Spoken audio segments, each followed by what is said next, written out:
This is Kei Seto Kaiba. Welcome back, everyone. So this time we have a pretty advanced checkmate here. Not gonna sugarcoat it at all. Title players have sometimes blown this endgame. It happens, especially under time pressure. Maybe they've studied this endgame years ago and then they forget. So this is not a checkmate for the faint of heart. But at the same time, it also uses some easier methods, sort of like our box method from earlier. But it just is a much more advanced version of it. So what's so difficult about this is we have to do this checkmate under 50 moves. Otherwise it's a draw by the 50 move rule. And so that's not always so easy to do. If we do all the moves correctly, this checkmate could probably take over 30 moves. So we have to be pretty precise here. But at the same time, this can be done. So without further ado, I guess we should just start and get right into it. Now, this checkmate here, what I've done is I've set this up, this position here. So this is like the position that we're really aiming for. This is, I guess, one of the key positions that we're trying to force. Now, generally what happens, and I'll kind of explain this as we go, is what generally happens is the enemy king wants to run to what's called the wrong corner. And so to explain that, we have to understand, how does this checkmate work? Well, with the two bishops checkmate and some others, we can pretty much checkmate anywhere. In the case of the two bishops checkmate, any of the four corners of the board, the enemy king can be checkmated in. However, that is not the same case for this bishop and knight checkmate.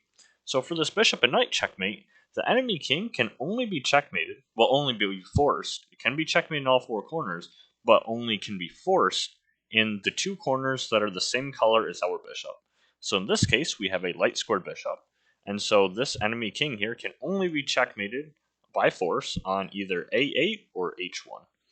So usually what happens is, at some point in the game, when you enter this endgame, the king will try and stay somewhere in the middle, and then if the opponent knows how to try and defend this endgame, they're going to try and run to one of the wrong corners, because they figured it'll stall for time and get us closer to the 50 move rule.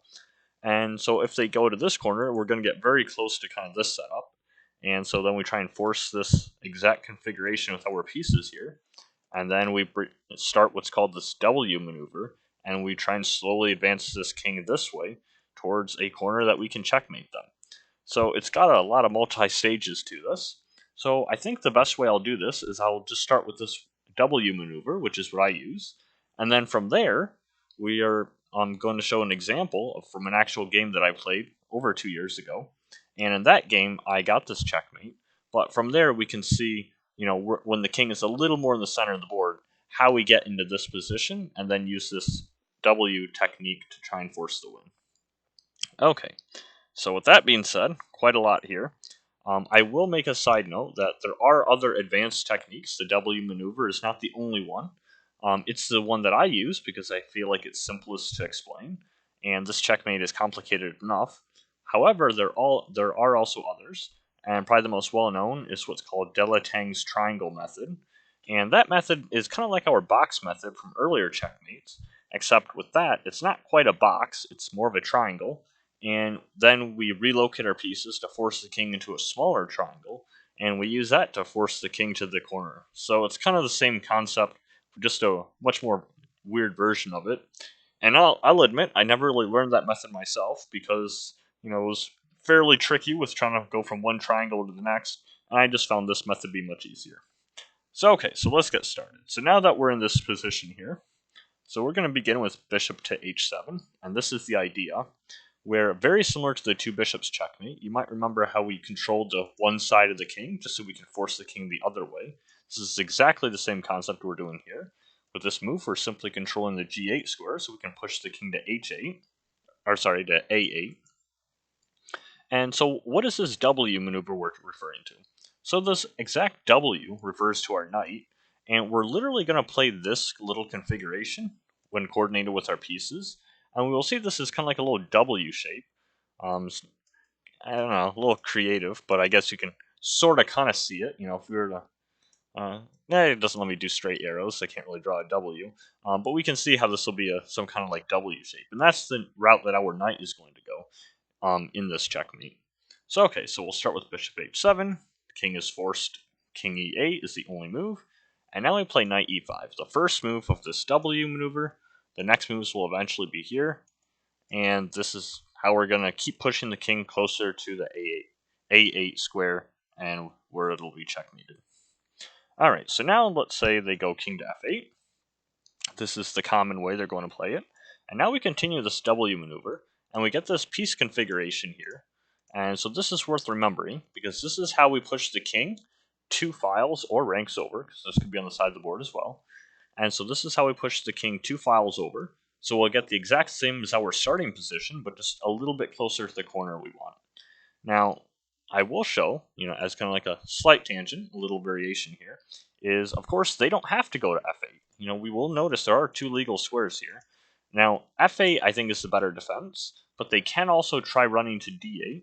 Now, if you're not familiar with this checkmate, it looks like the king will be escaping, but we will notice that we're just in time to stop it.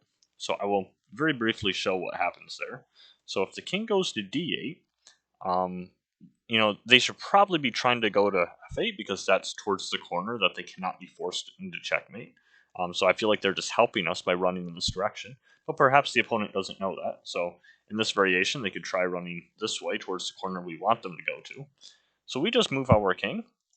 They play king c7, and it looks like they're almost escaping this box somehow, but they're not quite in time, because we're going to play knight to d7, again, continuing this W maneuver. And now they'll play king c6. Looks like they're getting away. Maybe they'll get something like this and try and escape. But just in time, we have bishop to d3. And here I've put in red. We can see that this king, although it looks like it's close to escaping, it really isn't, because our knight and bishop do a very good job at keeping this king this king cut off. And so, can't really get around this wall here.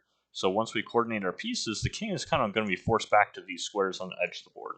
And then they really won't make any progress. So we can play, like, say, king c7, play move like bishop c4, king d8, king d6, looks very familiar to what we had before. Get past the tempo, king d8 again, and now bishop f7. And we will notice that this position here is the exact same position that we had towards our very start of this puzzle here. I'll go back to our move 1. It's the exact same thing, except now we've moved a little further. Now we're 2 files this way, closer to the A file. So this is the concept here. So going back to this variation, it's the exact same thing, just shifted over a little bit. So because of this, our opponent probably should do better to try and delay this. And so in that case, they should probably go with king to f8. So let's go back here. This is the position that we started the variation at. So if they go king f8 instead, we play this move, which we've already shown. This little coordinate piece configuration where we push the king this way. And so how that happens is this bishop's controlling the square, the king is opposition, king to e8 is forced, only legal move. Now we have king e6 maintaining opposition. King again was forced to d8 because notice that this square is cut off by our knight. So the black king is not escaping here. They go king d8, we have king d6, and now they move the king, but we have this bishop check. King back again, and now it's the exact same thing, either in that other variation or the very start. Our W maneuver is working, our knight has gone here, and it's the same exact concept. We'll just repeat this exact same thing, and we're going to get this knight eventually to here. So we will continue a few moves over, see if we can push the king 2 files further to the left again. Same piece configuration that we looked at.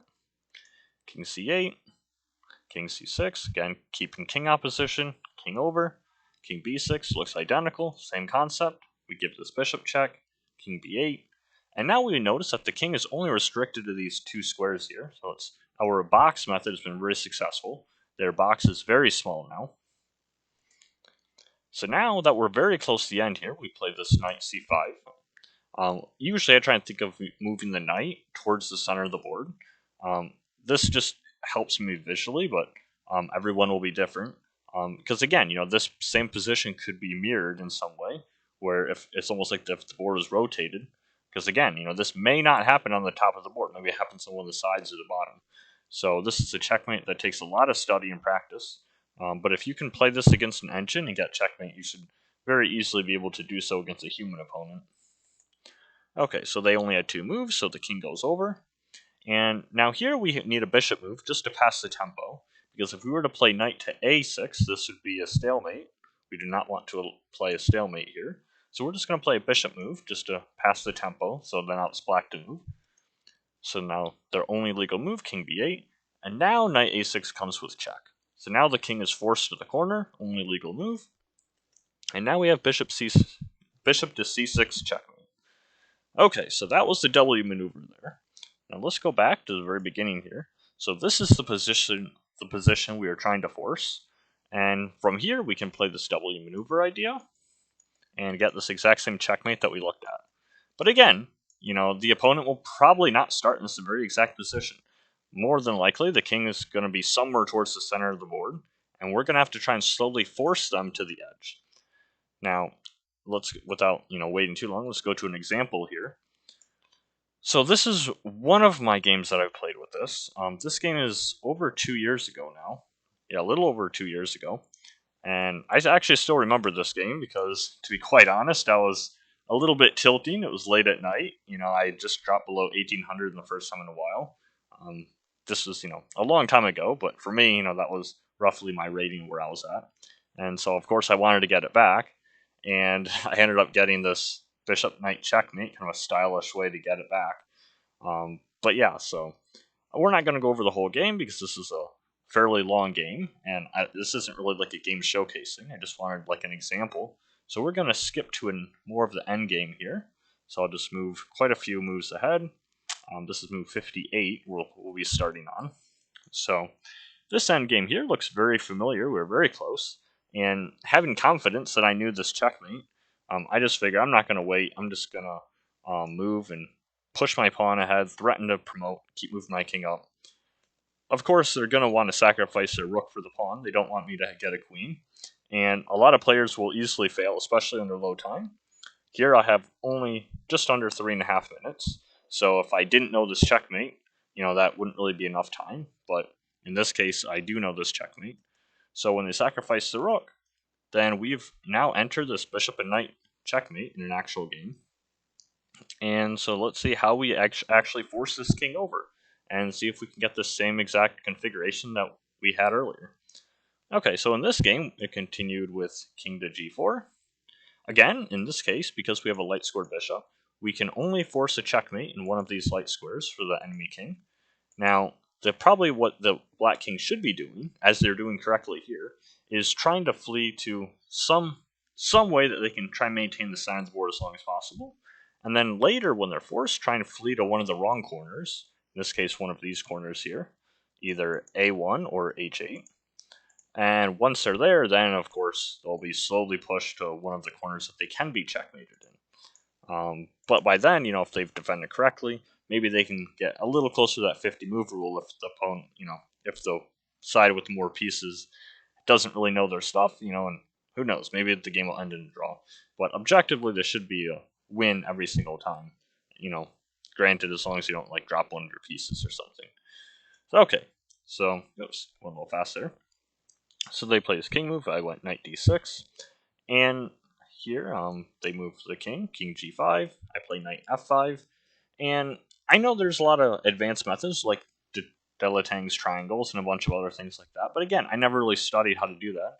I just fairly intuitively try to push the enemy king towards one of the edges, and how I do that is just simply coordinate our pieces. It's no different than a queen checkmate or a rook checkmate, just a little more advanced because these pieces, look a little different here in how they move. Now, one thing that I like to do especially is you will notice here that I have these in the same color.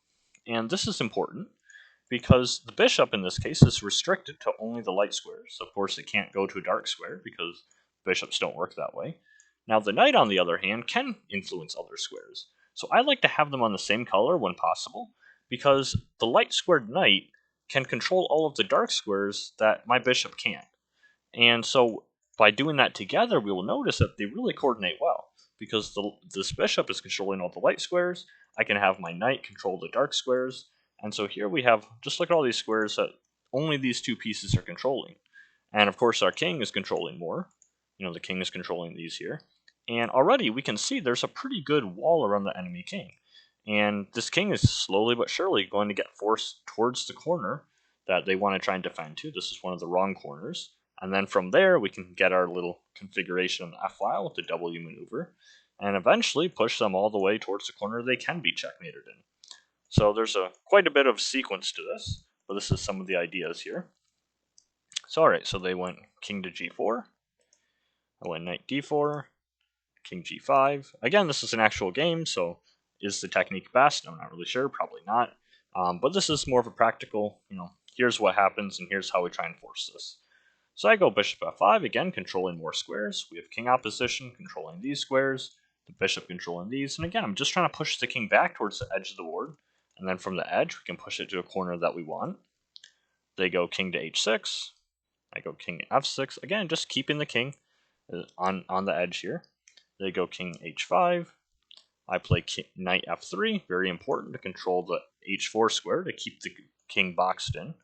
All these squares are controlled. We are forcing the king up towards this corner here. So we continue along with the game. King h6, knight e5. Again, I'm just slowly but surely making progress.